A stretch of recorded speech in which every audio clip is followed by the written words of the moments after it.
Hi everyone. Tonight we enter the battlefield of legends where crowns are seized in blood and the clash of steel decides the fate of empires. The air trembles with war drums, banners whip in the wind, and firelight dances across the faces of kings and queens who would rather die than yield. You stand in the front line, shield heavy in your grip, heart pounding as warriors roar around you. And you wonder, would you rise as a hero or vanish nameless beneath the dust of history? Most of us will never know. But their stories endure, carved into stone and memory, waiting for us to walk among them. So, before we step deeper into the fire, take a moment to like this video and subscribe, but only if you truly enjoy what I do here. And tell me in the comments where you're watching from and what time it is. I always love to see where people are listening from. Now dim the lights and let's march into the world of legends, kings, queens, and warriors. The dawn of legends. The wind carried dust across the silent plain before the rising sun, casting long shadows on mud brick walls and reed huts. It was in these early days, when humans only just learned to tame rivers, plant grain, and bind tribes together, that legends first took shape. Across the great expanse of Mesopotamia, between the Tigris and the Euphrates, in the marshes and irrigated fields, men and women looked to the stars, to the flood, and to the walls they built for protection. They whispered of kings, of power, of divine mandate, and in Egypt, where the Nile rose and fell with rhythmic assurance, another story of unity and might was being woven. This is the memory of how the first kings rose, how myth brushed against history, how ordinary mortals became larger than life. Uruk and the first hero king. The city of Uruk lay in southern Mesopotamia, its walls tall, its gates carved with beasts. Its temples rose, steps of stone, into the sky. It was here that Gilgamesh ruled, or rather, here that Gilgamesh became a story. Some say he lived, a king of Uruk, 2/3 god, 1/3 man, whose name was carved into clay tablets and whose deeds rolled across generations. Gilgamesh built walls around his city, walls to guard it against enemies, walls to shelter the people. Under his feet, the mud floors cracked in summer's heat. Date palms groaned with fruit. The river offered its fish and its water for irrigation. But the king was restless. He hunted monsters. He felled the cedar trees in distant forests, defying gods and forest spirits. He rejected the goddess of love when she came offering beauty and ease. At his side stood Enkidu, wild and strong, born of the dust and the beasts, learning human ways. Their friendship was rough as untrimmed reeds, fierce as desert storms. Together they killed Humbaba, the guardian of the cedar forest, whose voice was the roar of mountains, whose breath was death. When they slew the bull of heaven, sent by a jealous goddess, the heavens answered in thunder, and the gods decreed that a price must be paid, and Enkidu fell. And the laughter of Uruk's streets could not heal the grief in Gilgamesh's heart. He stood on the ramparts and gazed across the desert, knowing that all men must die, that no walls could hold back time. His story became one of fevered dreams, of quests for immortality, of cedar forests, of rivers, of flood and ruin and grief. And yet, through it all, he realized that cities, walls, temples, stories, these were the immortality of human hands. And so, Uruk endured. Rise of empires. Out of such stories came rulers who sought power not just by deed, but by dominion. One name carried weight in whispered halls: Sargon of Akkad, founder of the Akkadian Empire, conqueror of city-states, ruler over the many in a land of the many. He united city after city, bringing them under his banner, creating something earlier kings only dreamed of. Sargon's rise was not sudden. It was built on the fragile threads of loyalty and fear, trade routes and alliances. He claimed the title King of Akkad, King of Sumer, King of the Universe in his inscriptions. He claimed the lands from the shores of the Mediterranean to distant hills where mountains touched sky. And after him, Others would try that path, seeking to replicate his conquest, his rule. The unification of Egypt. While cities clashed and kings strove in Mesopotamia, along the Nile other things were aligning: tribes, beliefs, geography. The lands of Upper and Lower Egypt were divided, each with its rulers and gods. In the south, the Nile carried muddy water, rich with silt. In the north, its arms spread into the delta. People farmed, prayed, built mastabas, and buried their dead with increasing care. Around 3150 BCE, a figure emerges from the mists. Narmer, perhaps the same man later called Menes, perhaps another. He stands at the turning point, where Egypt becomes more than the sum of its separated parts. Narmer is credited with unifying Upper and Lower Egypt, bringing together two lands under one crown.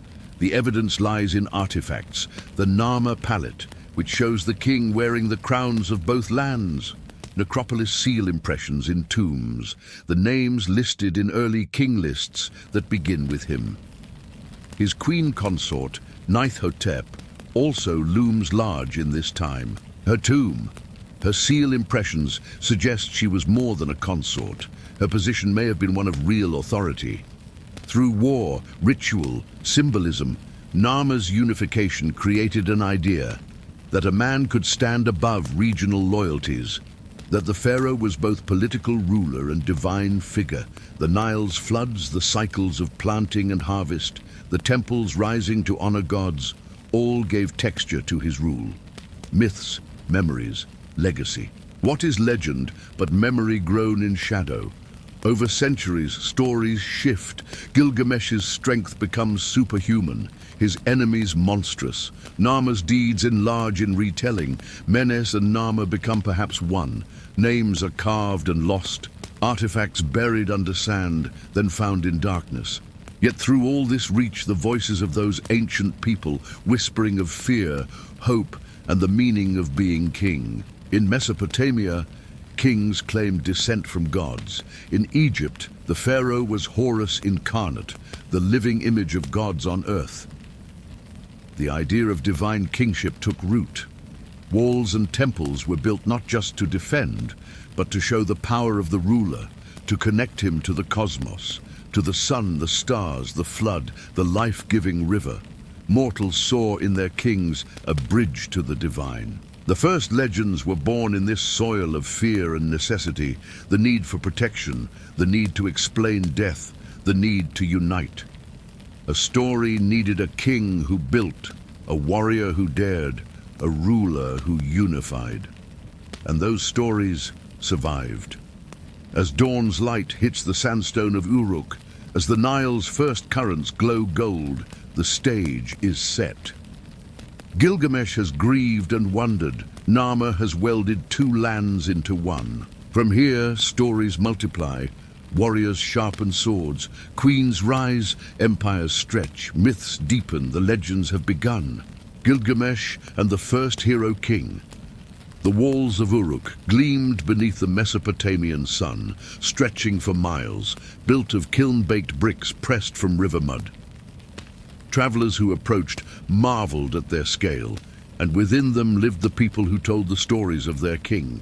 To them, Gilgamesh was not merely a ruler.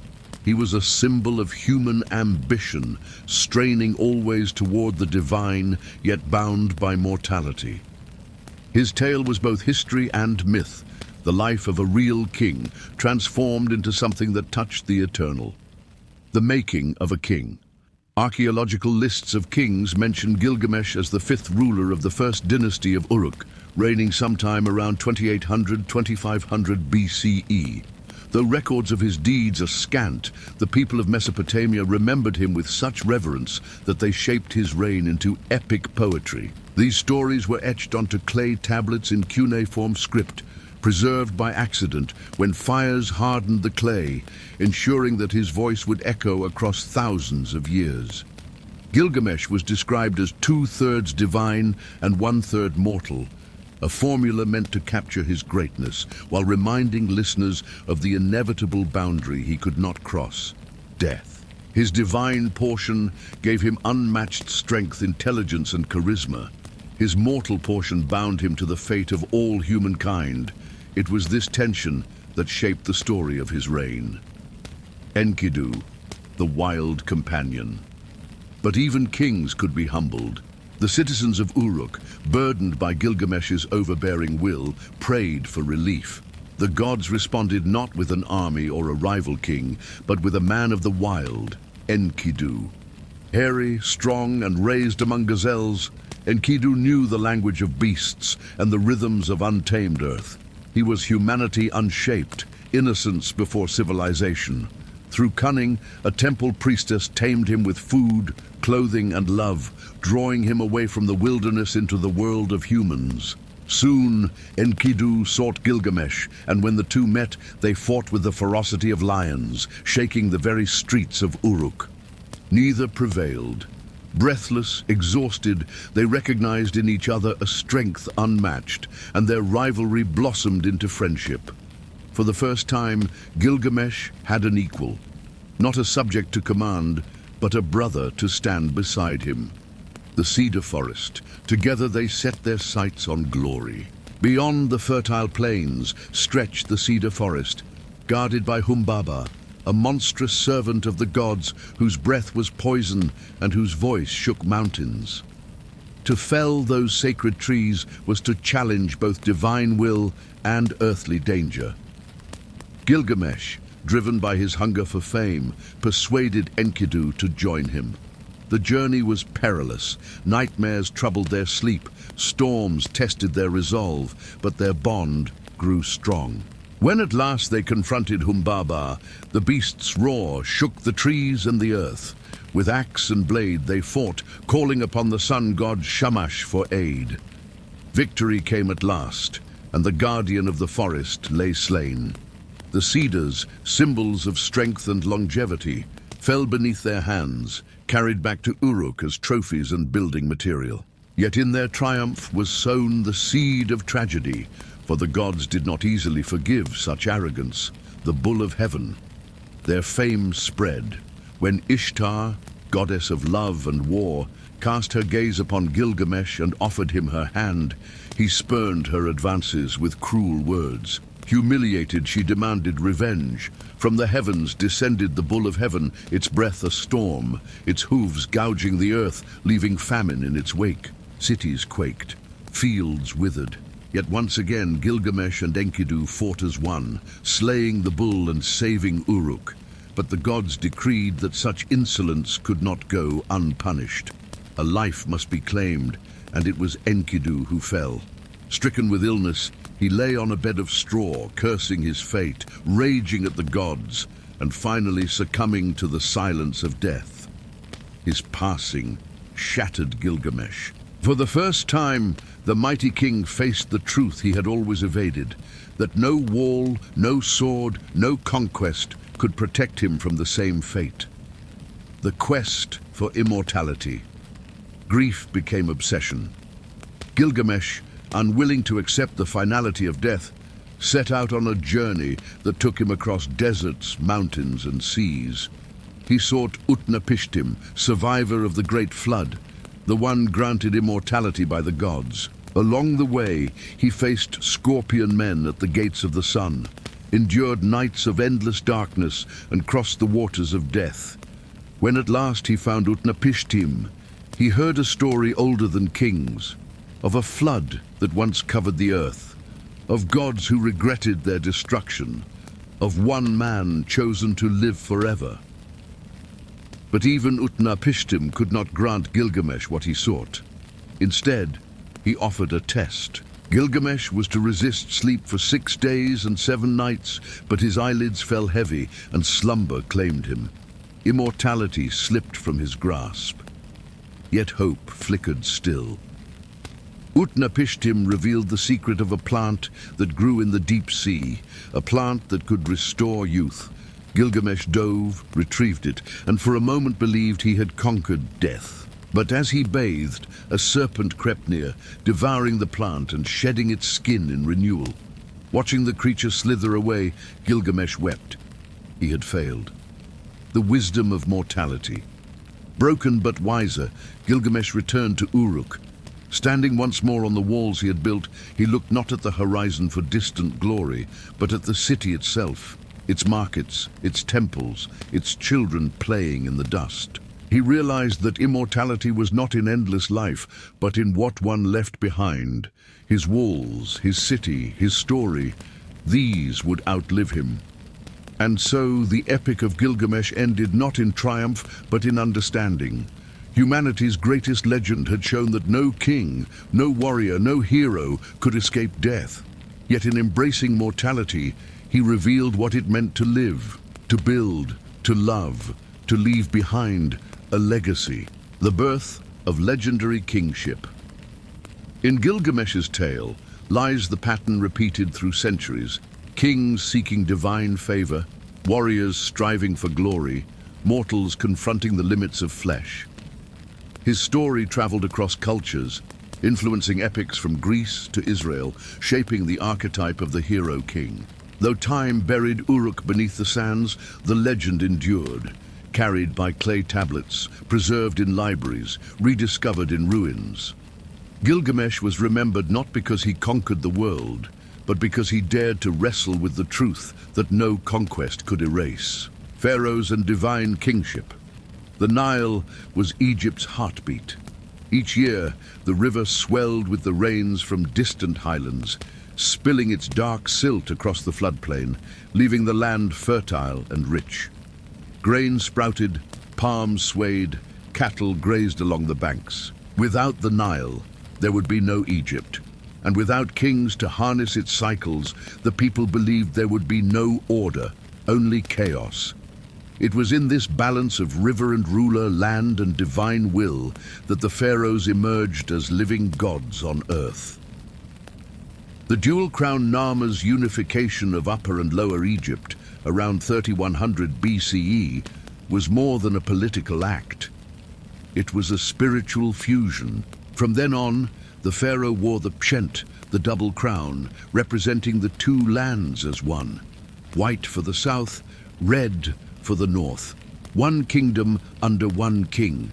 His role was not only to govern, but to embody Ma'at, the principle of truth, justice, and cosmic balance. To defy the pharaoh was to disrupt the order of the universe. In the hands of these rulers, Egypt became a land of enduring monuments. Tombs grew into pyramids, temples rose as mountains of stone, and hieroglyphs immortalized deeds in walls that could endure the ages. Each pharaoh believed his reign would echo across eternity, and so he built for forever the pyramids of power. The Old Kingdom, beginning around 2686 BCE, saw the rise of monumental architecture unlike anything the world had ever known. At Giza, the pyramids of Khufu, Khafre, and Menkaure pierced the horizon. Khufu, also called Cheops, commanded resources so vast that his Great Pyramid stood as the tallest man-made structure in the world for over 3,800 years. Carved from limestone, its blocks weighed tons, yet were placed with precision so fine that modern engineers still marvel at the achievement. These were not merely tombs, they were ladders of stone, intended to lift the soul of the king to the heavens, where he would join Ra, the sun god, in his eternal voyage across the sky. The pyramid texts, inscribed within, instructed the pharaoh in the rituals and spells required to ascend. Each block was a prayer in stone, each chamber a step on the journey to divinity. The people labored, believing that in serving the pharaoh, they secured their place within the order of the cosmos. The king's afterlife was tied to the prosperity of the land, and the land's prosperity was bound to the king. Queens in the shadow of the gods. Though kings dominated Egypt's history, queens too played vital roles. In the early dynasties, women such as Mernith may have ruled in their own right, wielding power as regents or sovereigns. Their names appear in king lists and tombs, suggesting influence beyond consort status. But it was in the New Kingdom, centuries later, that one queen stood above them all, Hatshepsut. Daughter of Thutmose I, she claimed the throne after the death of her husband brother, Thutmose II. Though her young stepson, Thutmose III, was heir, Hatshepsut assumed full kingship. She donned the false beard, wore the kilt of a pharaoh, and had herself depicted in masculine form. In doing so, she declared that the office of king transcended gender. It was divine. Her reign brought peace and prosperity. Trade routes flourished, especially the famous expedition to Punt, a land of incense and riches.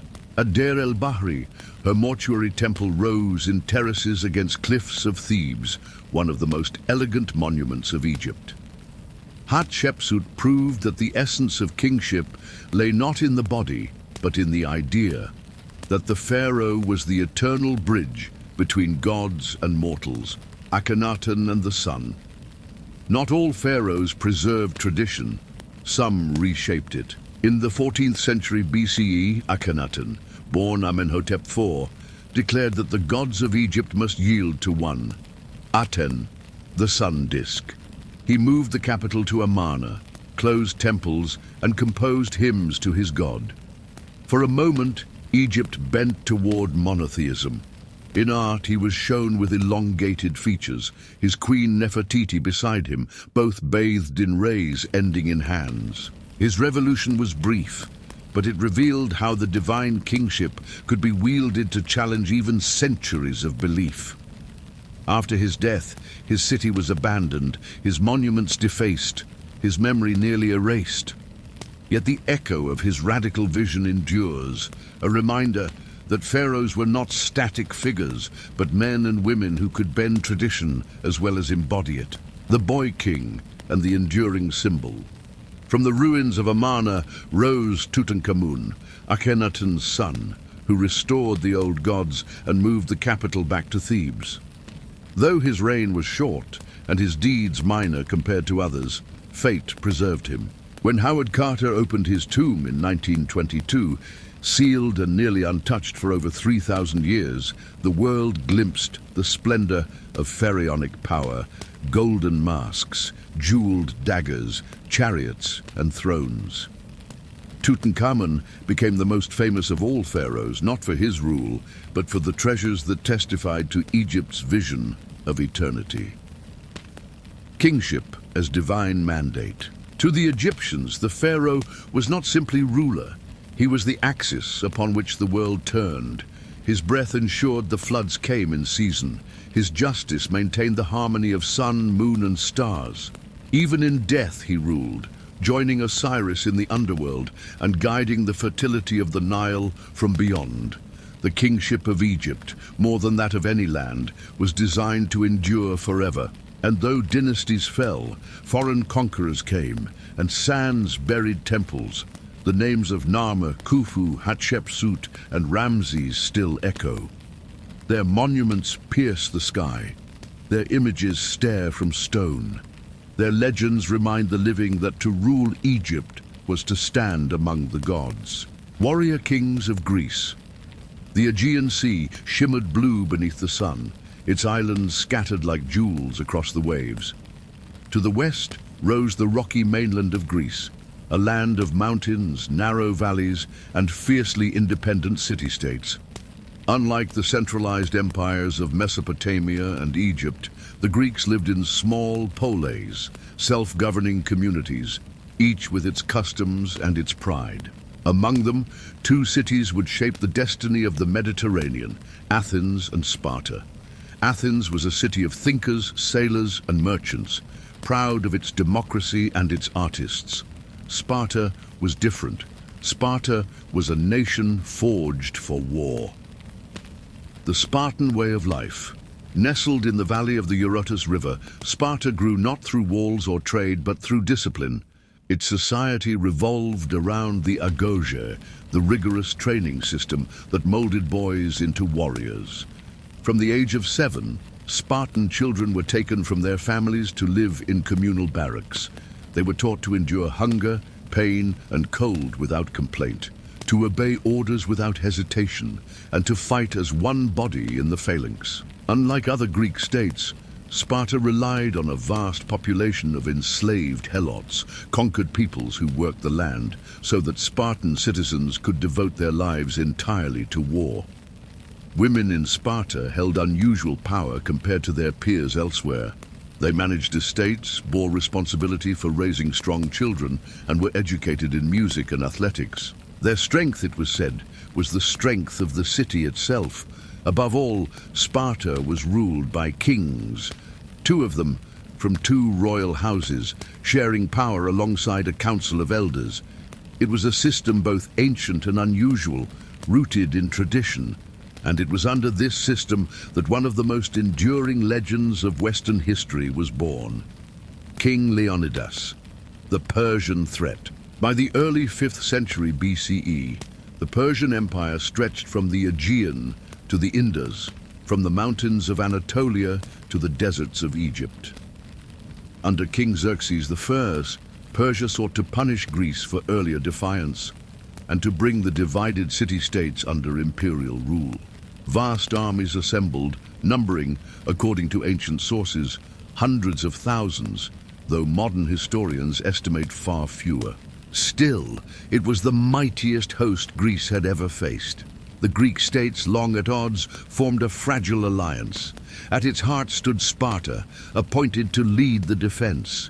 To block the Persian advance, the Greeks chose a narrow pass in central Greece, where the mountains pressed against the sea, Thermopylae, the hot gates. There, the sheer cliffs and boiling springs would funnel the invaders into a confined space, neutralizing their advantage in numbers. Leonidas's stand. In 480 BCE, Leonidas marched north with a small force. Though Sparta could field thousands, religious festivals and political divisions delayed the mobilization. Leonidas arrived with just 300 Spartans, chosen for their bravery and for having living sons to carry on their names. They were joined by allies from other Greek cities, numbering perhaps 7,000 in total. Facing them was Xerxes' immense army, adorned in dazzling armor, their banners whipping in the wind. The clash was unequal from the start, yet Leonidas' strategy was clear. Hold the pass as long as possible, buying time for the Greek fleet at Artemisium and for reinforcements to gather. For 2 days, the Greeks held firm. The Persians advanced in waves, their arrows darkening the sky, their spears clashing against the Greek phalanx. In the narrow pass, the Spartans' discipline proved unbreakable. Shoulder to shoulder, shield against shield, they fought as one body, their long spears thrusting in unison. The Persians fell in heaps, their superior numbers useless in the confined space. Even the feared immortals, the Persian elite guard, could not break them. Betrayal and the final day, but no wall is unassailable forever. A local Greek seeking reward revealed to Xerxes a hidden mountain path that would outflank the defenders. Realizing the pass was lost, Leonidas dismissed most of the Greek allies. Yet he and his 300 Spartans remained, joined by 700 Thespians who refused to abandon the fight. On the 3rd day, surrounded on both sides, they fought to the last. Ancient writers describe a scene of desperate courage. Broken spears wielded as clubs, shields discarded when shattered, warriors fighting with bare hands and teeth. Leonidas fell, and the Spartans fought to protect his body, refusing to surrender even in death. At last, overwhelmed, they perished to the last man. The Persians claimed the pass, but the legend of Thermopylae was sealed. Legacy of Thermopylae. Though a defeat, Thermopylae became a symbol of defiance, courage and sacrifice. Herodotus, the Greek historian, preserved the words said to have been inscribed on a memorial stone. Go tell the Spartans, stranger passing by, that here, obedient to their laws, we lie. Leonidas' stand delayed the Persians long enough for the Greek fleet to regroup. Later that year, at the naval battle of Salamis, the Greeks dealt Xerxes a crushing blow, turning the tide of the war. Within a year, the Persians were forced to retreat. Greece remained free. But beyond strategy, Thermopylae's power lay in its story. The image of a small band of warriors facing impossible odds, choosing death over dishonor, became eternal. For centuries, generals, poets, and statesmen looked to Leonidas and his men as the embodiment of duty. In every age when courage seemed demanded against overwhelming force, their memory returned. The warrior king Leonidas himself became more than a man. He became the archetype of the warrior king, a leader who does not rule from a throne, but stands shoulder to shoulder with his soldiers, sharing their dangers and their fate. Unlike the distant pharaohs or the divine rulers of Mesopotamia, Leonidas's divinity lay not in being above men, but in dying among them. His story flowed into later traditions of heroism, inspiring Rome, Renaissance Europe, and even modern ideals of sacrifice for country. To speak of Thermopylae was to speak of the willingness to die so that others might live free. The shadow of Alexander. When the dust of Thermopylae had settled and the Greeks celebrated their victories over Persia, the city-states returned to their rivalries. For decades they warred among themselves. Athens against Sparta, alliances broken and remade, glory won and squandered. Out of this turmoil in the northern highlands of Macedon, a new power stirred. At its head stood a king who believed not merely in ruling Greece, but in remaking the world. His name was Alexander, son of Philip II, student of Aristotle, heir to ambition beyond imagining. The making of a conqueror. Born in 356 BCE in Pella, Macedonia's capital, Alexander grew up in a court of intrigue and war. His father, Philip II, had transformed Macedonia from a minor kingdom into a dominant power through cunning diplomacy and military innovation. Philip's greatest creation was the Macedonian phalanx, long spears or sarissas, held in tight formation, capable of shattering traditional Greek armies. From childhood, Alexander was immersed in both war and wisdom. His tutor was the philosopher Aristotle, who taught him literature, science, and philosophy, but also instilled in him an insatiable curiosity about the world. Alexander read Homer's Iliad so often that he carried a copy with him on campaign, sleeping with it under his pillow. In Achilles, he found his model, the warrior who sought everlasting glory. At 18, he commanded cavalry at the Battle of Chaeronea, where Philip crushed the Greek states. 2 years later, Philip was assassinated, and Alexander, just 20 years old, ascended the throne. Many doubted the youth's ability, but he swiftly silenced rivals, crushed rebellions, and secured his rule. The shadow of greatness had begun to fall. The invasion of Persia. With Greece subdued, Alexander turned east. His father had dreamed of invading the Persian Empire, but it was the son who would achieve it. In 334 BCE, Alexander crossed the Hellespont with an army of around 40,000 men, standing on the very soil where Xerxes' armies had once marched against Greece. At Troy, he offered sacrifice to Athena and honored the tomb of Achilles, claiming kinship with the hero. His first great test came at the Battle of the Granicus, where Persian satraps sought to block his advance. Charging into the river, Alexander led his cavalry in person, cutting down enemies until the Persians fled. Victory opened Asia Minor to him. A year later, at Issus, Alexander faced King Darius III himself. Outnumbered, the Macedonians fought fiercely, and Alexander, spotting Darius in his chariot, charged directly at him. The Persian king fled, leaving behind his family and his army.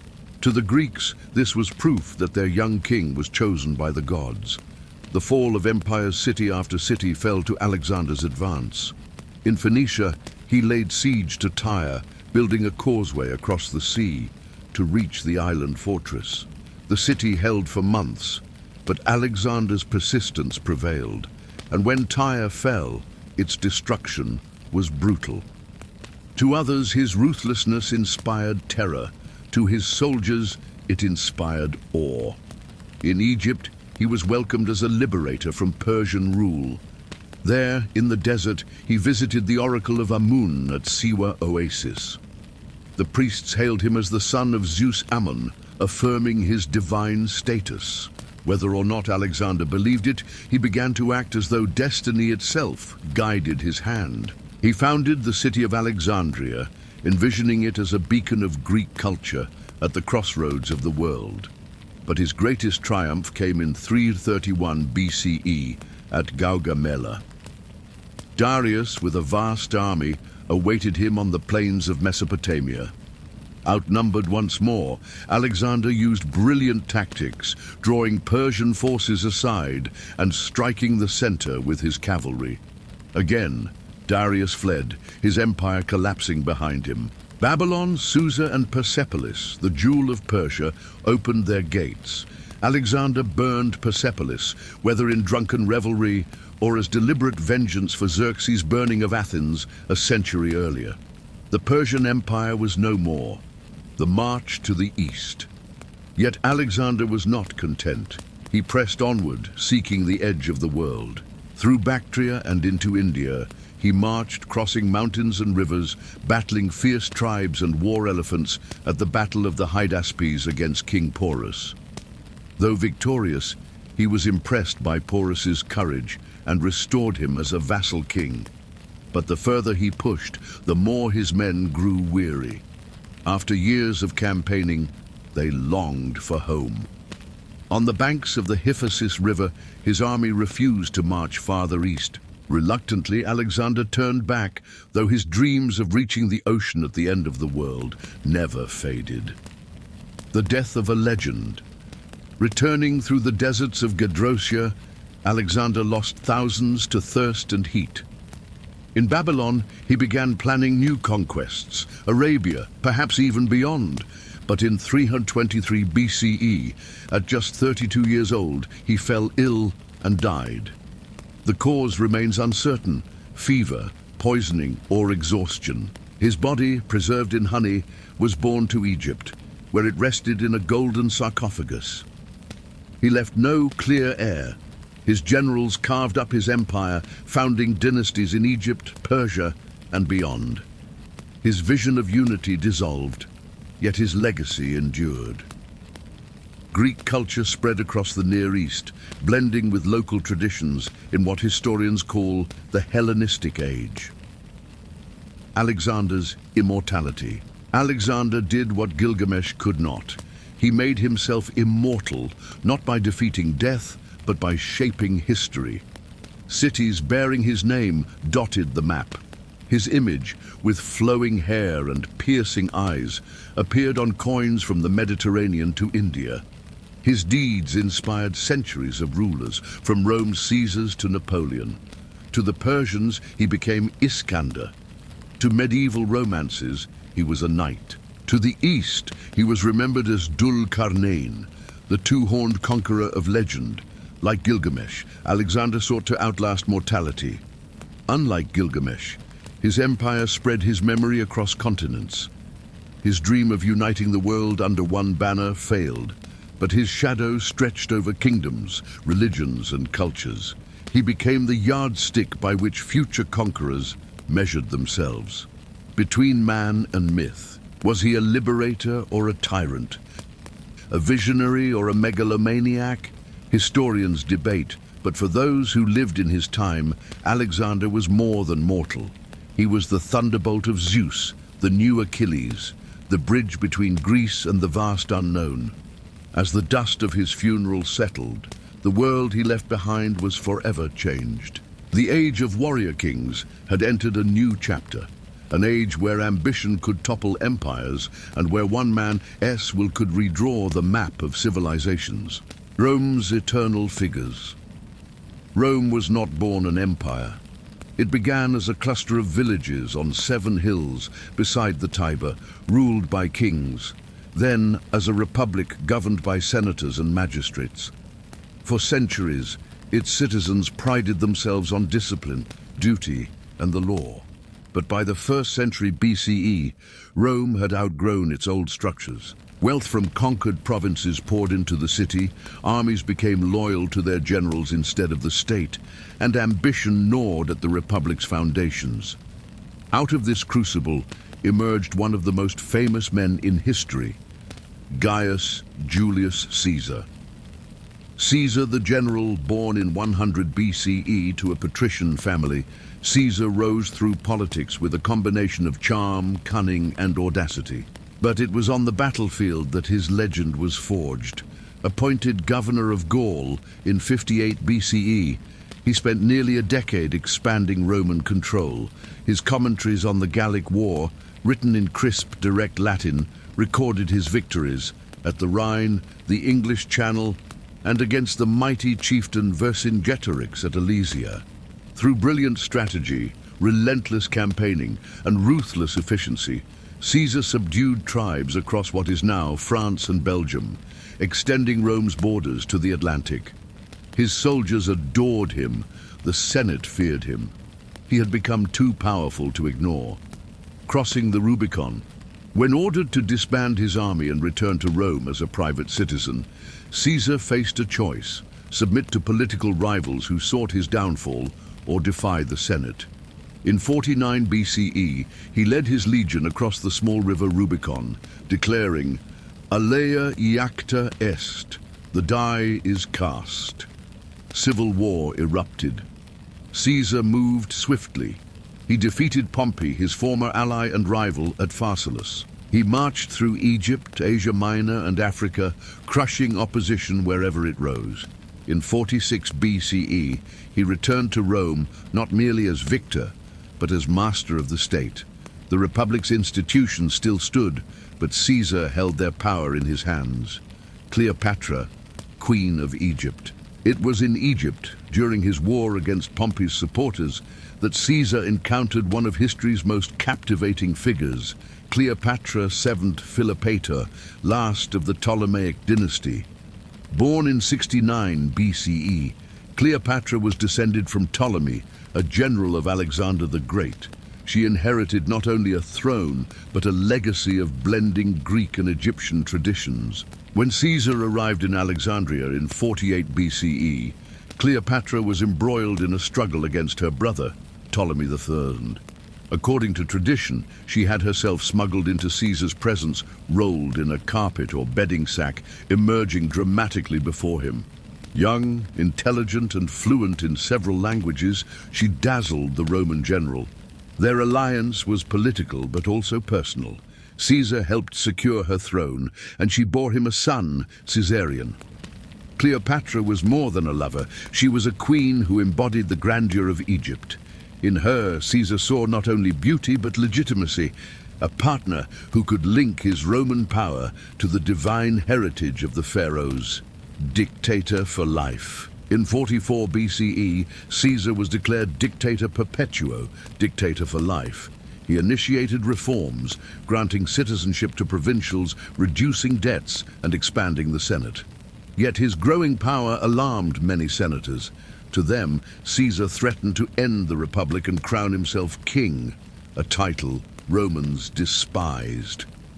On the Ides of March, 44 BCE, as Caesar entered the Senate, conspirators gathered around him. Among them was Brutus, whom Caesar considered almost a son. Daggers flashed. Struck 23 times, Caesar fell beneath the statue of Pompey, his blood staining the marble floor.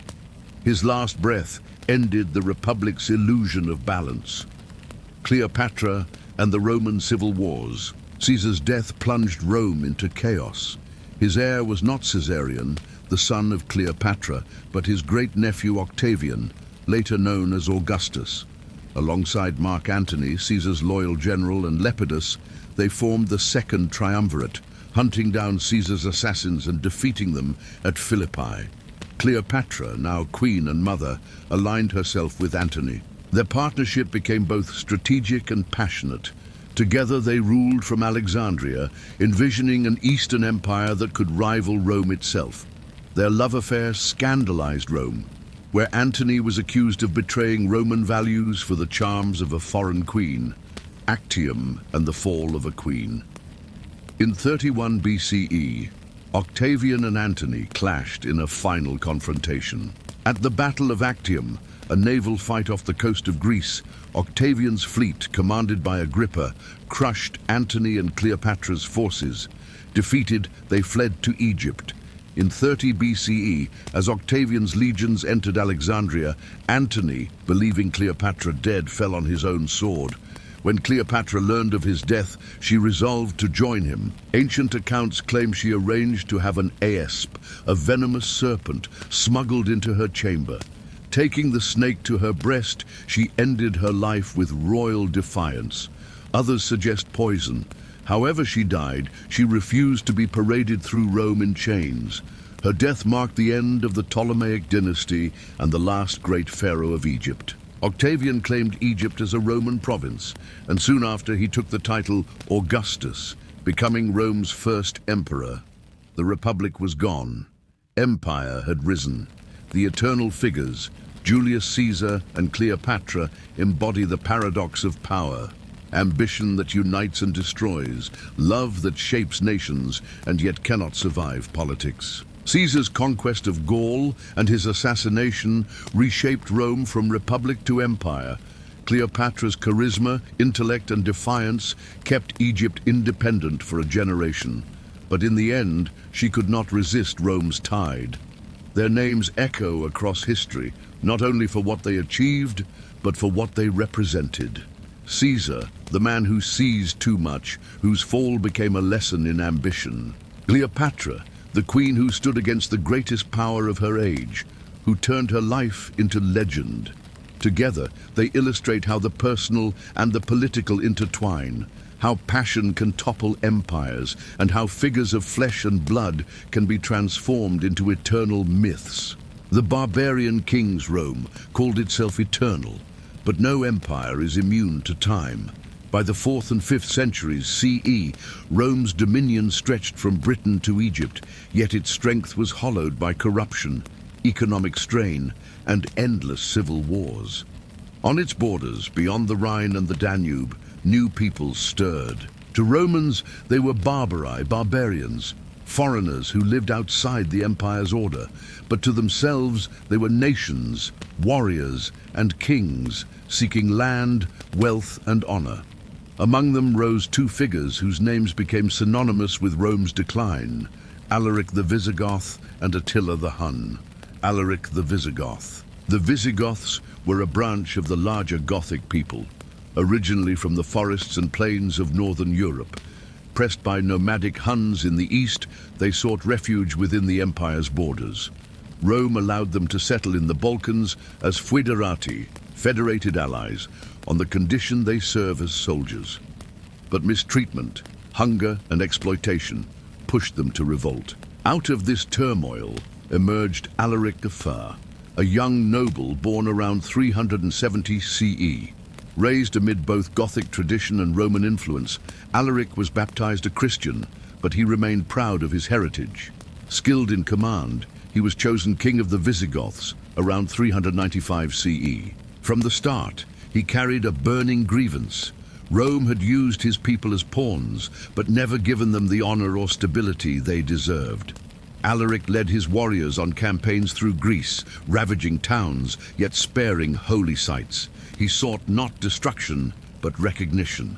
Land within the empire where his people could live with dignity. For years, he negotiated with Roman generals, shifting alliances, but Rome's leaders were divided and suspicious. At last, in 410 CE, Alaric marched on Rome itself. The city had not been taken by foreign armies in 800 years. Panic gripped the streets. Famine and disease spread. When negotiations failed, Alaric's men stormed the gates. For 3 days, the Visigoths plundered the city. Churches offered sanctuary. Alaric ordered them respected, showing both restraint and strategy. Still, the shock was immense. Rome, once mistress of the world, had been humbled. Only months later, Alaric died suddenly, perhaps of fever. According to legend, his men diverted a river to bury him beneath its bed, then killed the slaves who performed the work so that no one could disturb their king. His brief reign had toppled the aura of Roman invincibility, marking a turning point in Europe's destiny. Attila the Hun. If Alaric was the storm that cracked Rome's pride, Attila was the thunder that followed. To the Romans, he was the scourge of God. Born around 406 CE among the nomadic Huns, Attila grew to command one of the fiercest confederations of steppe warriors in history. The Huns were masters of mounted warfare. Small, swift horses carried them across the plains, their riders loosing arrows with deadly accuracy even at full gallop. They lived in tents, moved with the seasons, and struck fear wherever they roamed. To settled peoples, they seemed like a force of nature, impossible to predict or contain. When Attila became ruler of the Huns alongside his brother Bleda, they extracted tribute from Rome itself. After Bleda's death, Attila ruled alone, and his ambitions grew. He invaded the Balkans, crushed Roman armies, and forced emperors to pay gold by the wagon load to keep peace. His presence became a shadow over both halves of the empire, east and west. In 451 CE, Attila turned his gaze to Gaul. With an army of Huns and allied tribes, he swept into Roman territory. At the Battle of the Catalaunian Plains, near modern-day Chalons, he faced a coalition of Romans and Visigoths led by General Aetius. The clash was immense, one of the last great battles of antiquity. Though neither side claimed total victory, Attila was forced to retreat. The aura of invincibility dimmed, but not extinguished. The following year, he invaded Italy, marching as far as the Po Valley. Rome trembled, yet when Pope Leo I met him in person, something remarkable occurred. Accounts differ. Some speak of negotiations, others of a vision of saints that terrified Attila. But the result was the same. Attila turned back. In 453 CE, as he prepared another campaign, Attila died suddenly on his wedding night, reportedly from a burst blood vessel. His empire crumbled quickly after, but his legend endured. To Europe, he was the terrifying horseman from the east. To his people, he was a mighty king whose conquests shook the world. The fall of Rome. Together, Alaric and Attila symbolized the forces that ended Rome's supremacy. Alaric had shown that the eternal city could be taken. Attila had forced emperors to kneel in fear. Though neither destroyed Rome outright, they embodied the tides of migration and warfare that reshaped Europe. In 476 CE, just 2 decades after Attila's death, the last Western Roman emperor was deposed. The empire that had claimed eternity was gone. Legends of the barbarian kings. To the Romans, these kings were harbingers of doom, outsiders who shattered the world they had built. But to their peoples, they were liberators, protectors, and founders of new orders. Alaric led the Visigoths to establish a kingdom in Spain. Attila, though his empire collapsed, left behind a memory so powerful that medieval kings traced their lineage to him.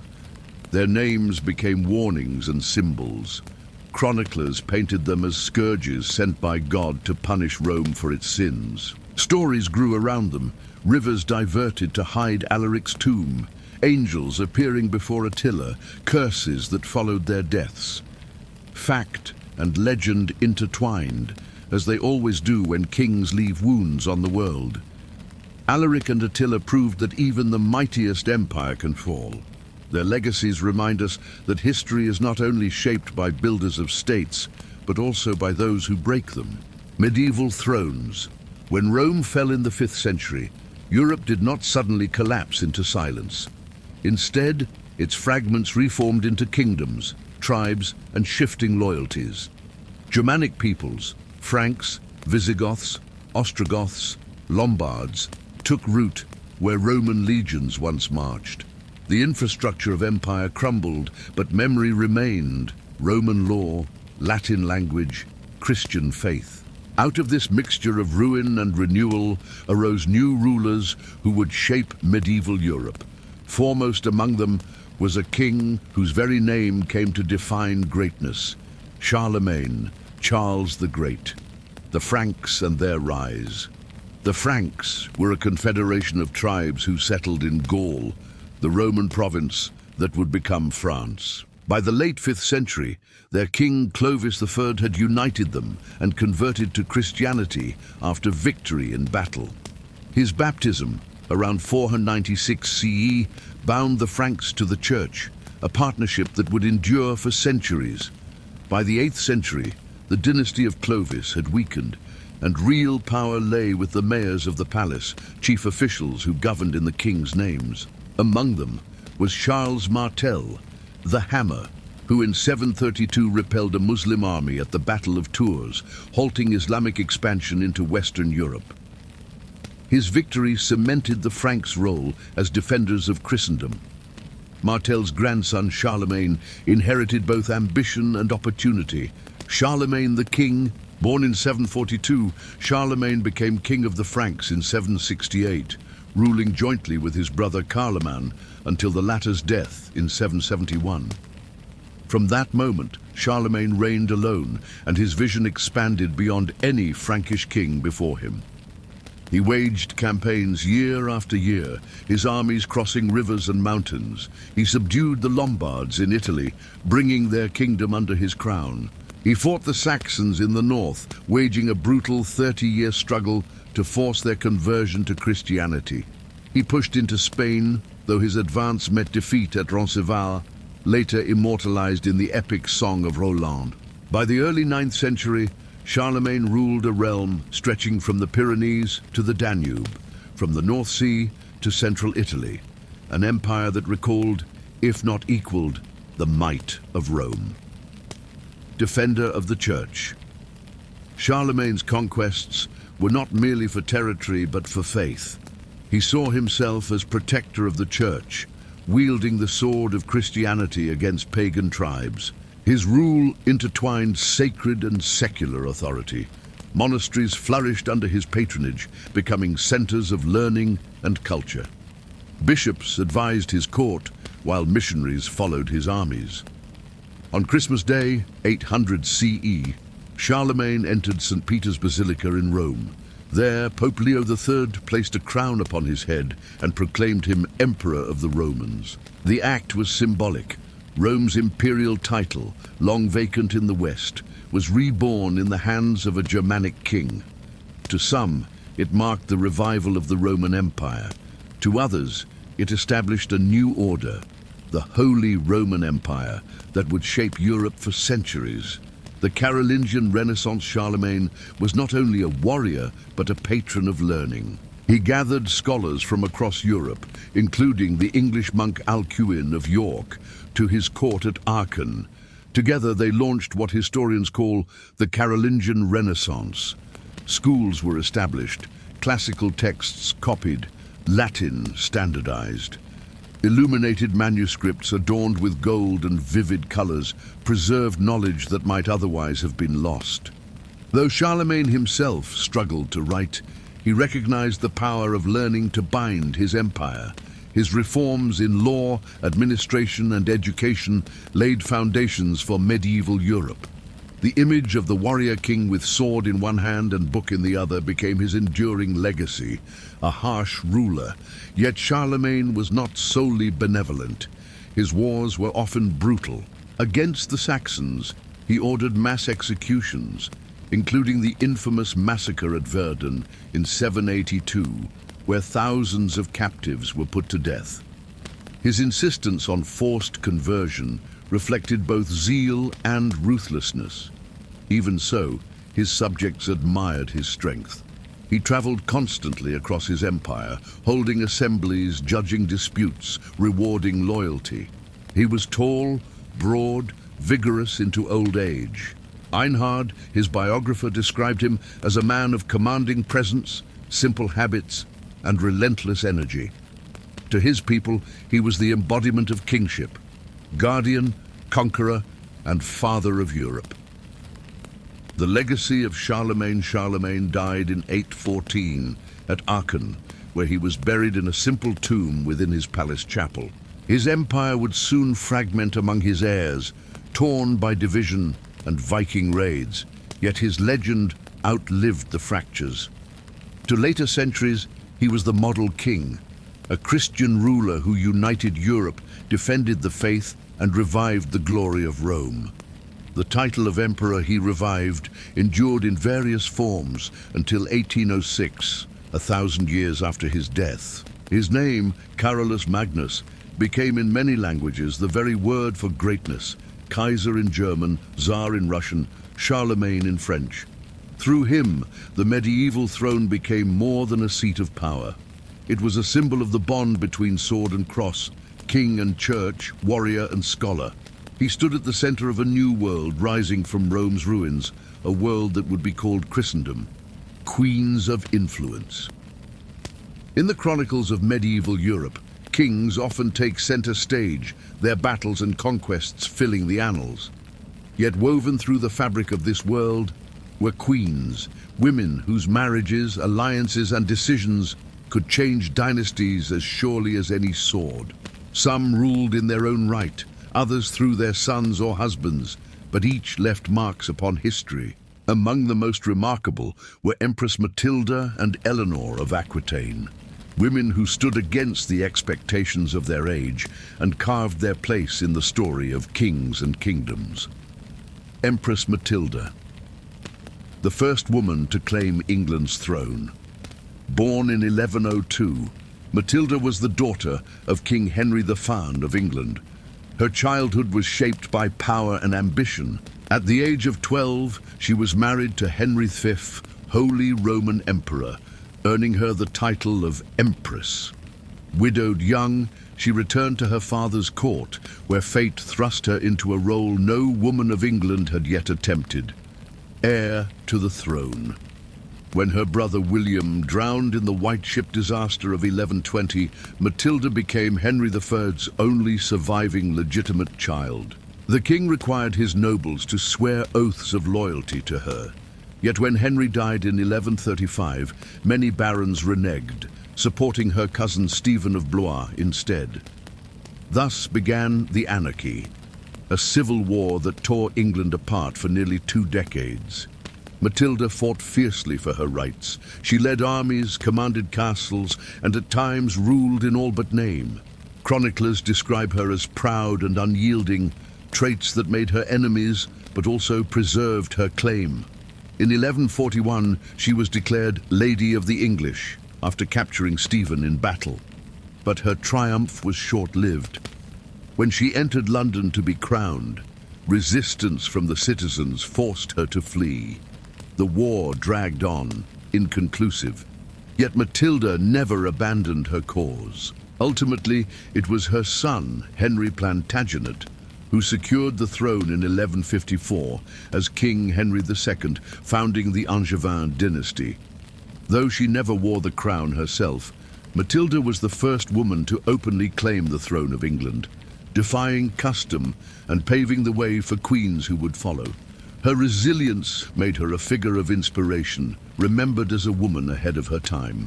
Eleanor of Aquitaine, Queen of 2 Kingdoms.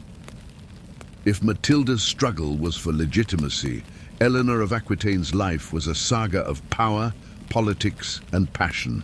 Born in 1122 into one of the richest families in Europe, Eleanor inherited the vast Duchy of Aquitaine at just 15. Intelligent, cultured, and fiercely independent, she quickly became one of the most sought-after heiresses in Christendom. Her first marriage was to Louis VII of France, making her queen at 19. Together they embarked on the Second Crusade, traveling to the Holy Land with banners and armies. Yet the union soured. Louis was pious and reserved, Eleanor bold and ambitious. Rumors spread of her closeness to her uncle Raymond of Antioch, though nothing was proven. Their marriage ended in annulment in 1152, a rare act that shocked Europe. Only weeks later, Eleanor married Henry Plantagenet, grandson of Empress Matilda. 2 years later, he became King Henry II of England, and Eleanor was queen once again. With her lands in Aquitaine combined with his dominions, they controlled more territory than any ruler in Europe, stretching from Scotland to the Pyrenees. Eleanor bore Henry 8 children, including 2 future kings, Richard the Lionheart and John. But her role was not confined to motherhood. She acted as regent during Henry's absences, patronized troubadours and poets, and created one of Europe's most brilliant courts in Poitiers, where chivalry and courtly love flourished. Her marriage to Henry, however, was stormy. When her sons rebelled against their father in 1173, Eleanor supported them, tired of Henry's infidelities and desire for dominance. The revolt failed, and Henry imprisoned her for over 15 years. Yet she endured, and after his death in 1189, she emerged once more as a force in politics. As Queen Mother, Eleanor guided Richard I during his crusades, and later managed the kingdom for John. She lived into her 80s, a remarkable age for the time, and died in 1204 at the Abbey of Fontevraud, where she rests beside Henry and Richard. Eleanor's life spanned crusades, rebellions, and dynasties. She was queen of both France and England, a patron of culture and a survivor of imprisonment. Few figures embodied the resilience and influence of queenship as fully as she did. The shifting role of queens. Matilda and Eleanor exemplify the ways queens could shape medieval politics. Matilda fought for sovereignty itself, proving that a woman could claim a throne. Eleanor wielded power through marriage, motherhood, and regency, influencing kings and shaping culture. In their time, women were often confined to the background, their influence hidden in council chambers or through dynastic alliances. Yet these queens broke boundaries. They commanded armies, challenged kings, and asserted themselves in courts that preferred silence from women. Their stories remind us that medieval thrones were not solely occupied by men in armor. They were shared, contested, and sometimes defended most fiercely by queens whose ambition matched that of any king. The samurai lords, far across the seas from Europe, in the mountains and valleys of Japan, another kind of warrior society emerged. Here, clans battled for dominance, bound by ties of loyalty and blood. The emperors of Kyoto held ritual authority, but true power often lay in the hands of warlords, whose swords enforced their will. From these struggles arose a warrior class, the samurai, whose discipline, loyalty, and devotion to honor would shape Japanese history for centuries. Among the earliest and most legendary of these warriors was Minamoto no Yoshitsune, a man whose brilliance in battle and tragic fate made him a symbol of both the glory and the cost of the samurai way. The rise of the samurai. By the late Heian period, 794–1185 CE, the imperial court in Kyoto had grown decadent, distant from the realities of the provinces. Powerful families such as the Fujiwara dominated politics, while in the countryside, warrior clans, the Minamoto, Genji, and the Taira Heike, built private armies to protect their estates. As central authority weakened, these clans clashed. Their rivalries culminated in the Genpei War, 1180–1185, a conflict that would decide the fate of Japan. Out of this war, the samurai emerged not only as fighters, but as rulers, and their ethos became the foundation of Japanese culture. Yoshitsune's early life. Yoshitsune was born in 1159, the youngest son of Minamoto no Yoshitomo, who was killed when the rival Taira clan seized power. His childhood was marked by exile and loss. While his elder brother Yoritomo was banished to Izu, Yoshitsune was sent to a monastery on Mount Kurama near Kyoto. Legends say that there, in the quiet of temple halls and mountain forests, he was trained by a mythical Tengu, a supernatural creature with the form of a crow-faced warrior who taught him secrets of swordsmanship and tactics. Whether myth or truth, Yoshitsune grew into a man of remarkable skill, destined for greatness. The Genpei War. In 1180, the Minamoto clan rose against the Taira. Yoshitsune, still young, joined his brother Yoritomo, who had established himself as the clan's leader. While Yoritomo managed strategy and politics, Yoshitsune became the sword arm of the rebellion. At the Battle of Ichi no Tani in 1184, Yoshitsune led a daring assault, driving his men down a steep cliff to surprise the Taira from behind. His boldness turned the tide of battle, scattering the enemy. The following year, at the Battle of Yashima, he tricked the Taira fleet by lighting fires on shore to draw them into confusion, then striking with precision. But his greatest triumph came at the Battle of Dan no Ura in 1185. In the narrow straits of Shimonoseki, Minamoto and Taira fleets clashed in a desperate naval battle. Yoshitsune, commanding the Minamoto forces, seized victory through discipline and cunning. The Taira, defeated, perished in the waves.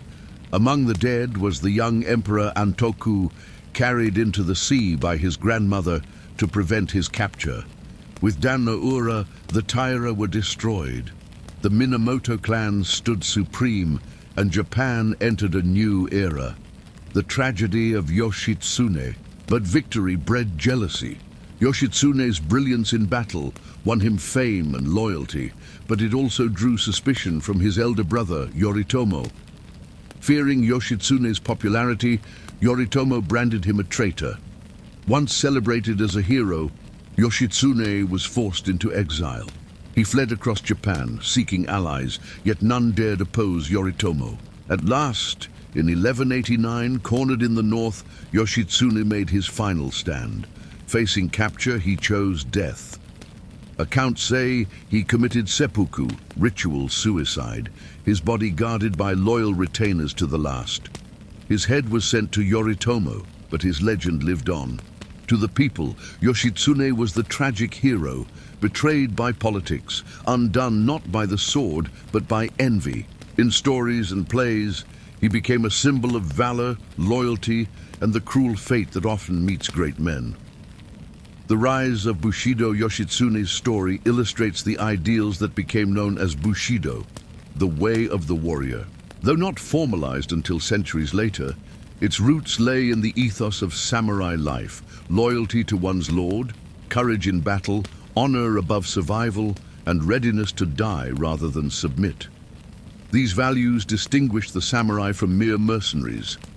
They were not simply fighters, but men bound to a moral code. Their discipline shaped Japan's politics and culture. Their poetry and calligraphy showed refinement alongside swordsmanship, and their loyalty could raise empires or destroy them. The shogunate Yoritomo, Yoshitsune's surviving brother, became the first shogun in 1192. Establishing the Kamakura shogunate. The emperor remained a sacred figure in Kyoto, but real power belonged to the samurai warlords. For the next 7 centuries, Japan would be ruled by shoguns and their warrior class, a system born from the struggles of the Minamoto and Taira. At its heart lay the memory of Yoshitsune, the warrior whose genius reshaped Japan, whose loyalty led to betrayal, and whose story lived on in the hearts of the people. His life and death defined what it meant to be samurai, to fight with brilliance, to serve with honor, and to accept death with dignity. The Mongol Thunder. The Eurasian steppe stretches for thousands of miles, a vast sea of grass broken only by rivers, hills, and the endless sky. For centuries, nomadic tribes roamed this land, living by the bow, the horse, and the herd. They were hardened by wind and hunger, masters of movement, warriors who could strike and vanish with the speed of storms. Out of this world arose a man whose name would echo with awe and terror. Genghis Khan, the conqueror who forged the largest contiguous empire in human history. The childhood of Temujin.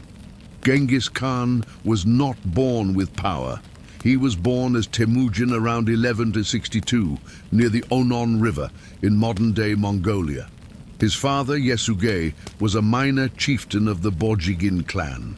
When Temujin was 9, his father was poisoned by rivals, leaving the boy's family vulnerable. Abandoned by their tribe, Temujin's mother struggled to keep her children alive, gathering roots and berries to survive the harsh steppe winters. Temujin grew up in poverty, but hardship hardened him.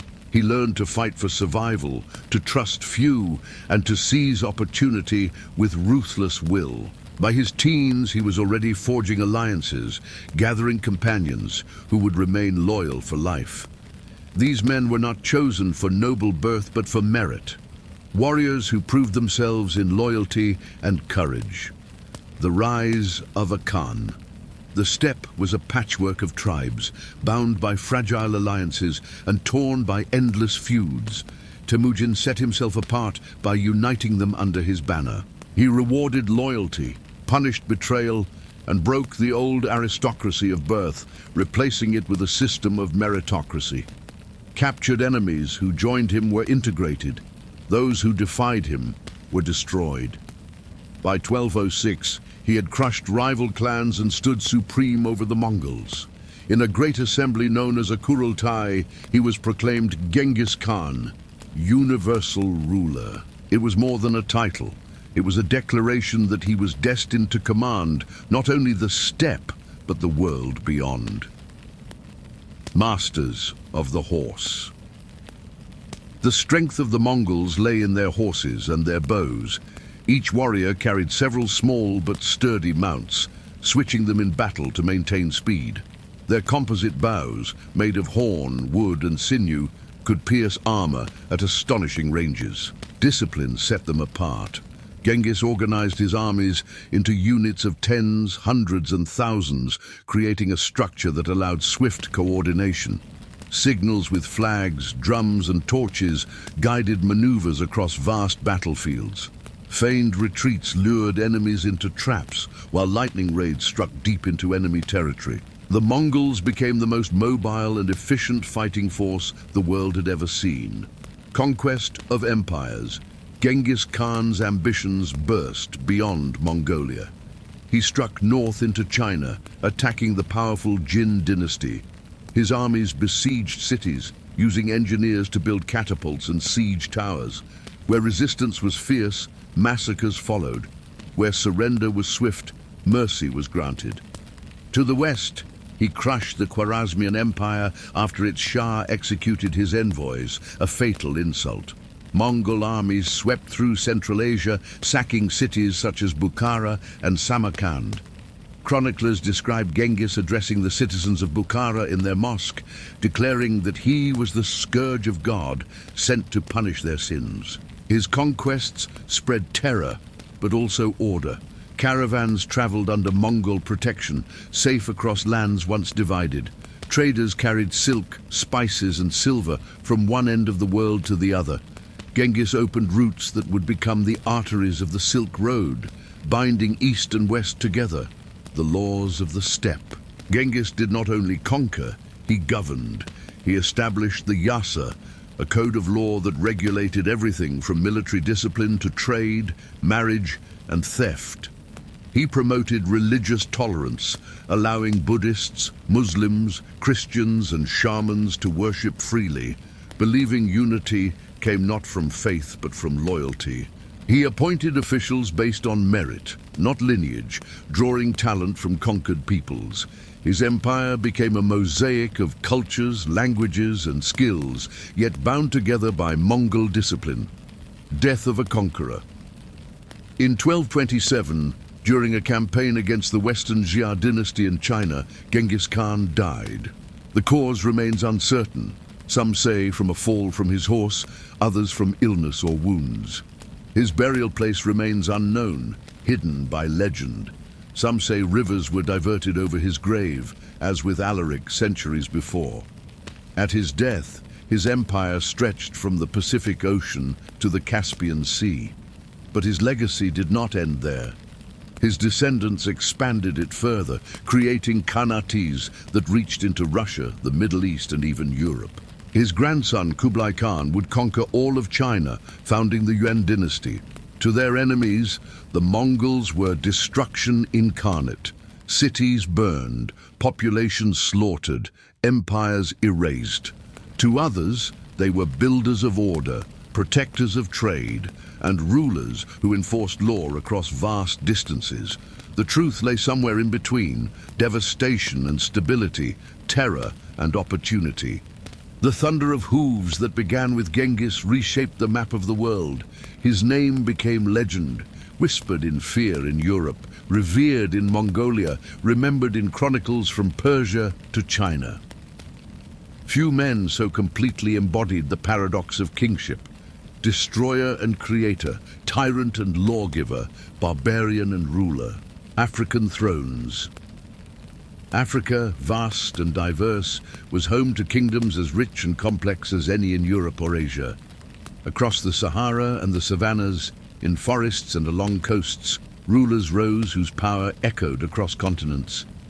Two in particular left indelible marks on history: Mansa Musa, Emperor of Mali, and the wealthiest man of his age, and Shaka Zulu, a warrior king whose genius transformed tribal warfare into empire.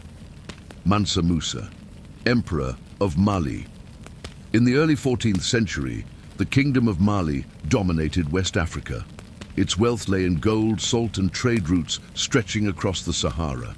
Caravans laden with goods passed through cities like Timbuktu and Gao, linking Africa to the markets of the Mediterranean and beyond. Musa Keita Thars, known as Mansa Musa, came to the throne in 1312.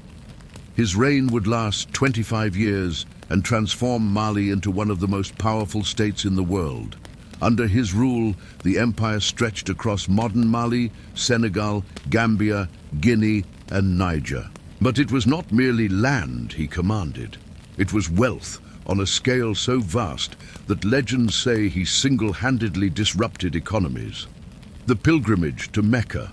In 1324, Mansa Musa embarked on the Hajj, the sacred pilgrimage to Mecca, required of all Muslims. His journey would become one of the most famous in history.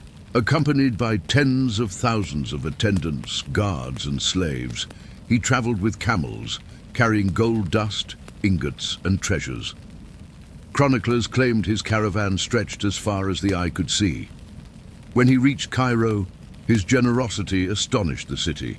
He gave alms so freely and spent so lavishly that the value of gold in Egypt fell, destabilizing the economy for years. Tales of his wealth spread across the Mediterranean, inspiring European mapmakers to depict him holding a golden orb on the Catalan Atlas.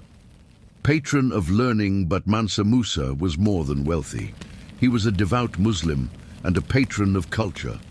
In Timbuktu, he built the Jingareba Mosque, still standing today, and turned the city into a center of scholarship. The University of Sankore flourished, attracting scholars, poets, and jurists. Thousands of manuscripts were copied, making Timbuktu a beacon of learning comparable to Baghdad or Cordoba. Mansa Musa's reign symbolized Africa's central place in the medieval world, not as a distant periphery, but as a hub of trade, knowledge, and power. Shaka Zulu, warrior king. Centuries later, on the opposite side of the continent, another king rose, not by gold and trade, but by blood and steel. In the early 19th century, the Zulu were a small clan in southeastern Africa. By the time of Shaka Kasanzangakona, they would become a formidable nation. Born around 1787, Shaka's youth was marked by hardship. Considered illegitimate, he endured exile and humiliation, serving first in the army of the powerful Mthethwa chief Dingiswayo. There he learned strategy, discipline, and the art of war. When his father died, Shaka seized leadership of the Zulu through cunning and force. Military reforms. Shaka revolutionized warfare. He abandoned the long-throwing spears of tradition and armed his warriors with the Ikalwa, a short stabbing spear designed for close combat. He introduced large cowhide shields, training his men to fight in tight formations. His most famous tactic was the bull horn formation. The chest of the army engaged the enemy head-on, while the horns swept around to encircle, and the loins, the reserves, waited to strike at the critical moment. Discipline was harsh. Desertion meant death. But his warriors became unmatched on the battlefield. The rise of the Zulu kingdom. Through conquest, Shaka forged dozens of clans into a single Zulu nation. Villages that resisted were destroyed. Those that submitted were absorbed. His wars triggered waves of migration and upheaval across southern Africa, a period known as the Mfecane, or crushing. At the height of his power, Shaka ruled over hundreds of thousands of subjects and commanded armies that dominated the region. Yet his reign was marked by cruelty as well as brilliance. After his mother's death in 1827, he ordered mass executions in grief and suspicion, destabilizing his rule. In 1828, he was assassinated by his half-brothers. Though his life was short, his impact was immense. The Zulu kingdom endured, later clashing with the British Empire in wars that would carry Shaka's legacy into global history. Kings of Gold and Steel. Mansa Musa and Shaka Zulu embodied two different faces of African kingship. Musa ruled through wealth, faith, and culture, spreading Mali's renown across continents. Shaka ruled through discipline, innovation, and fear, carving an empire with the edge of a spear. Both proved that Africa was not a silent backdrop to world history, but a stage upon which kings as ambitious and powerful as any in Rome, Greece, or China played their parts. Their legacies remind us of the continent's richness, of empires built not only by trade routes and books, but also by the fire of warriors and the vision of rulers who refused to be forgotten. The warrior queens.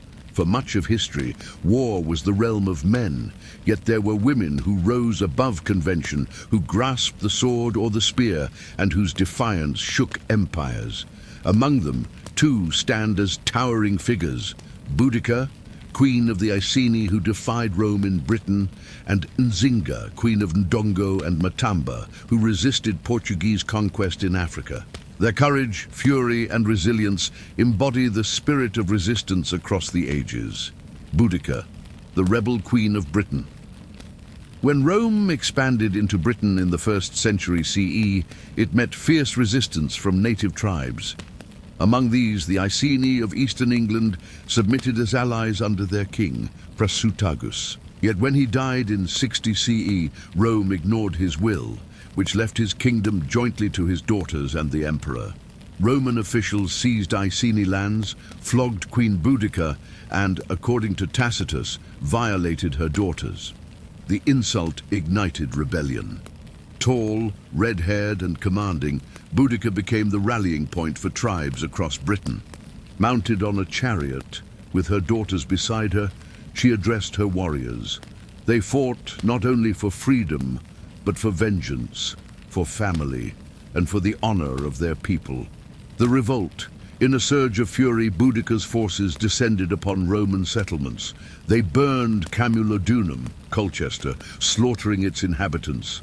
Next fell Londinium, London, and Verulamium, St. Albans. Archaeology still reveals a layer of red ash in these cities, the Boudican destruction horizon, a scar of her uprising.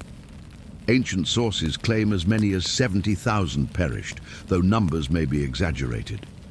For a time, Rome trembled. Governor Suetonius Paulinus, away suppressing revolt in Wales, rushed back to confront the Queen. The decisive battle took place at an unknown site, where Roman discipline prevailed. Boudica's massive but disorganized army was trapped, their chariots blocking their retreat. The slaughter was immense. According to legend, rather than face capture, Boudica took poison. Her rebellion had failed, but her defiance became immortal. To later generations, she was a symbol of freedom against tyranny, invoked in Victorian Britain as a national heroine. A bronze statue of Boudica in her chariot still stands near the Houses of Parliament in London. A reminder that Rome itself once shook before a woman's wrath. Nzinga, the queen who defied Portugal. More than 15 centuries later, on another continent, another queen faced another empire. In the 17th century, the Portuguese sought to expand their colonies and the slave trade in Central Africa. Their ambitions collided with the kingdoms of Ndongo and Matamba, ruled by the remarkable Queen Nzinga Mbande. Born in 1583, Nzinga grew up in a royal household marked by both privilege and peril. She was trained in politics, diplomacy, and war. When her brother, the King of Ndongo, faltered before Portuguese pressure, Nzinga emerged as negotiator. In 1622, she met the Portuguese governor in Luanda. According to tradition, when no chair was offered, she ordered a servant to kneel, sitting proudly on his back, so that she and the governor would meet as equals. Warrior and diplomat, Nzinga combined diplomacy with warfare. She forged alliances with neighboring kingdoms and even with the Dutch when they challenged Portuguese power. She adopted Christianity, taking the name Ana de Sousa, yet wielded faith as a political tool rather than submission. When forced into exile, she led her people through the forests, sustaining resistance by guerrilla tactics. She encouraged runaway slaves and defectors to join her, swelling her ranks. For decades, she frustrated Portuguese advances, proving that African rulers were not passive before European colonization. Legacy of defiance, Nzinga reigned for nearly 40 years, dying in 1663 in her 80s, still defiant. Though the Portuguese eventually expanded their dominion, her resistance delayed their conquest and inspired generations. To Angola today, she is a national heroine, her image on statues and currency, her name synonymous with pride and independence. Women who wielded fire, Boudica and Nzinga, lived worlds and centuries apart, yet their spirits were kindred. Both faced empires at the height of their power. Both saw injustice not as fate, but as a call to arms. Both united fractured peoples under their command. And though both ultimately stood against overwhelming odds, their names endured. Their stories challenged the assumption that leadership belongs only to men. They revealed that when the stakes are high, when the honor of family and nation is threatened, queens can wield power as fiercely as kings. They remind us that resistance, even in defeat, can become a beacon for the future. The age of chivalry and betrayal. In the 12th century, Europe was bound by the power of the church, the authority of kings, and the ideals of chivalry. Across the Mediterranean, Islam flourished in cities of learning and trade, from Cairo to Damascus. Between them lay Jerusalem, the sacred heart of three faiths. For nearly 2 centuries, Christian crusaders and Muslim defenders clashed for its control. Out of these wars rose 2 towering figures: Richard the Lionheart, King of England, and Saladin, Sultan of Egypt and Syria. Their rivalry, marked by both blood and respect, became the defining story of the age. The Call of the Cross. In 1095, Pope Urban II called upon Christians to take up arms and reclaim Jerusalem from Muslim rule. The First Crusade answered with fire and zeal, capturing the city in 1099 after a brutal siege. For decades, Crusader states clung to the Holy Land, surrounded by enemies.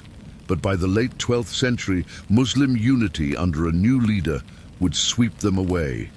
Saladin, the Sultan of Islam. Born in 1137 in Tikrit, Saladin Salah ad-Din Yusuf ibn Ayyub rose from Kurdish roots to become one of Islam's greatest rulers. Serving first as a commander under his uncle, he proved himself in Egypt, eventually seizing power and uniting Muslim lands under his banner. Unlike many rulers of his age, Saladin combined military skill with statesmanship and a reputation for justice. He reorganized Egypt's finances, strengthened armies, and gained loyalty through both generosity and discipline. In 1187, he struck at the Crusader states. At the Battle of Hattin, near the Sea of Galilee, he annihilated the Crusader army, capturing the relic of the True Cross. Soon after, Jerusalem surrendered. Yet instead of repeating the massacre the Crusaders had committed in 1099, Saladin spared the city. Ransoms were paid, but blood did not flow in the streets. His reputation for mercy spread even among his enemies. Richard the Lionheart. In Europe, news of Jerusalem's fall shocked Christendom. Kings answered the call for a new crusade, the Third Crusade. Among them was Richard III of England, later called the Lionheart. Born in 1157, son of Henry II and Eleanor of Aquitaine, Richard grew up immersed in both politics and warfare. Tall, fair-haired and a brilliant commander, he became the ideal of the chivalric Night King. In 1190, Richard sailed east with armies and fleets. He captured Cyprus, turning it into a crusader base, then marched on Acre, where his forces helped break a long siege. His reputation grew with each victory. At Arsuf in 1191, he defeated Saladin's forces, demonstrating tactical genius and personal bravery. Yet though Richard won battles, Jerusalem remained elusive. Saladin's resilience, scorched earth tactics and mastery of the terrain prevented a decisive crusader triumph. The two leaders clashed in war and negotiated in peace, each recognizing the strength and honor of the other. Respect amidst war. Though enemies, Richard and Saladin shared a mutual respect rare in their time. Chronicles tell of Richard falling ill and Saladin sending him fruit and snow to ease his fever. When Richard's horse was killed in battle, Saladin sent him another. Their rivalry was fierce but tempered by admiration, a contest between warriors who recognized each other's greatness. In 1192, the two agreed to a truce. Jerusalem would remain under Muslim control, but Christian pilgrims would be allowed access. Richard returned to Europe, never having set foot in the Holy City, yet his reputation as a crusader king was secure. Saladin too emerged as a hero of Islam, his name revered across lands from Egypt to Mesopotamia. Chivalry and betrayal. The Crusades were not only tales of valor, they were also riddled with betrayal and greed. Crusader armies often turned on fellow Christians, sacking Constantinople during the Fourth Crusade in 1204. Internal rivalries weakened unity. The ideals of holy war were often undercut by the realities of plunder and politics. Yet in Richard and Saladin, the age found figures who embodied its highest ideals: courage, leadership, and a sense of honor amid conflict. Their story became legend, retold in chronicles, poems, and romances. Richard became the model of the Christian knight, Saladin the noble adversary.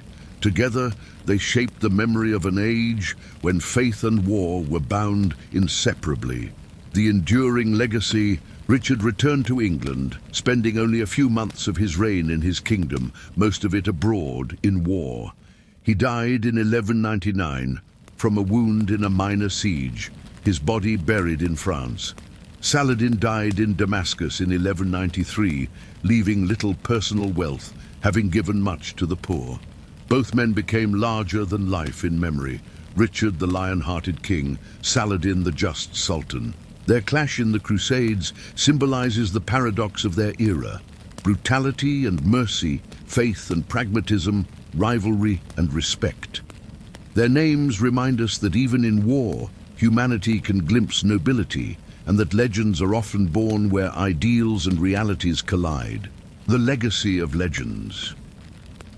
From the walls of Uruk to the deserts of Arabia, from the Nile's steady flood to the windswept steppes of Mongolia, human history has always been shaped by those who rose above their time.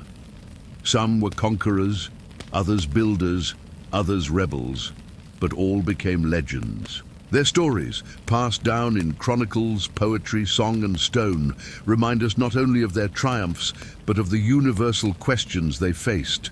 What is power? What is honor? What remains when death claims even kings? The patterns of power. In Gilgamesh, we saw the earliest struggle of kingship, the quest to outlast mortality. In Narmer, Hatshepsut, and the pharaohs, the throne became divine, a bridge between mortals and gods. Leonidas embodied defiance, dying for his people with no promise but glory. Alexander extended ambition until it spanned the known world, yet died young, leaving chaos in his wake. Rome offered its own lessons. Julius Caesar's fall revealed the dangers of unchecked ambition, while Cleopatra proved that charisma and cunning could make even emperors tremble. Alaric and Attila shattered Rome's illusion of eternity, reminding us that no empire is invincible. From the ruins rose Charlemagne, forging Christendom anew, binding sword and cross in a vision of unity. Queens, too, claimed their place. Matilda's unyielding claim to sovereignty, Eleanor's brilliance in politics and patronage, Boudica's fiery defiance, Nzinga's unrelenting resistance. Across continents, they showed that the crown was not bound by gender, but by will. The East added its own fire.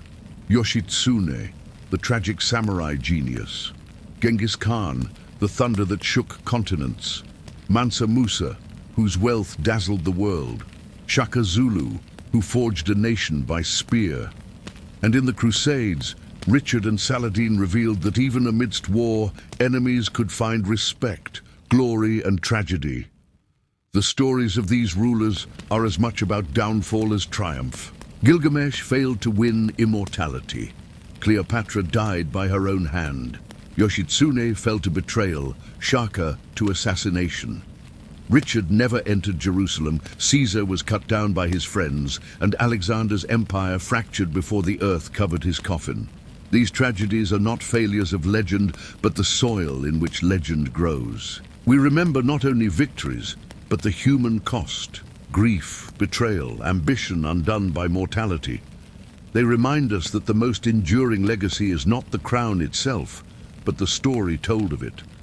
The meaning of legend. Why do these figures endure?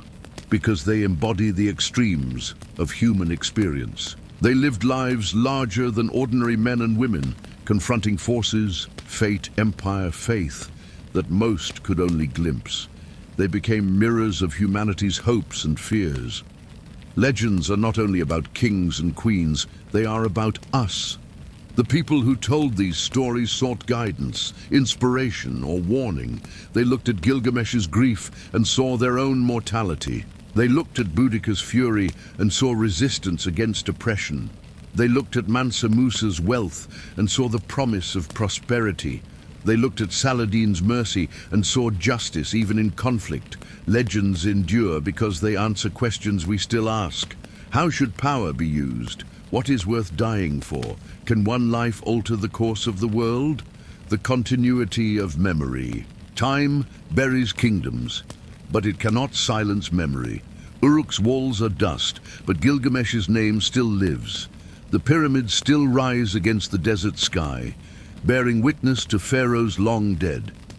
Thermopylae's pass is silent, yet Leonidas' defiance still inspires. The Silk Road no longer hums with Mongol horsemen, but Genghis Khan remains a symbol of empire. Timbuktu's manuscripts whisper of Mansa Musa's vision, while Shaka's formations echo in the strategies of generals centuries later. Even in modern cities, statues of Boudica, Charlemagne, or Richard stand in squares, symbols of identity and heritage. Their legends have become part of the cultural DNA of nations, shaping how societies see themselves. The legacy of legends. Legends are not static, they evolve. In their own time, these kings and queens were flesh and blood, flawed and human. Over centuries, they were recast in myth, poetry and history, each age shaping them to its needs. To the Victorians, Boudica was a symbol of Britain's defiance. To Mongols, Genghis is a father of their nation. To Africans, Nzinga and Shaka remain voices of resistance and pride. The legacy of legends is not in what they were, but in what they became. They remind us that leadership is fragile, that ambition can build or destroy, that courage can outlast defeat. They remind us that history is never only about empires, but about people whose choices, for better or worse, echo through time. Epilogue. As the sun sets over ruins and rivers, one truth remains. Kings and queens, warriors and rebels, all must yield to death. Yet their stories do not. Legends are how humanity grants immortality, how we carry the past into the future. Gilgamesh sought to live forever and failed. Yet here, thousands of years later, we still speak his name. That is the true triumph of legends. And so, from Uruk to London, from Cairo to Timbuktu, from the steppe to the savannah, the kings and queens of history stand eternal. Not in their crowns, but in the memory of all who tell their tales.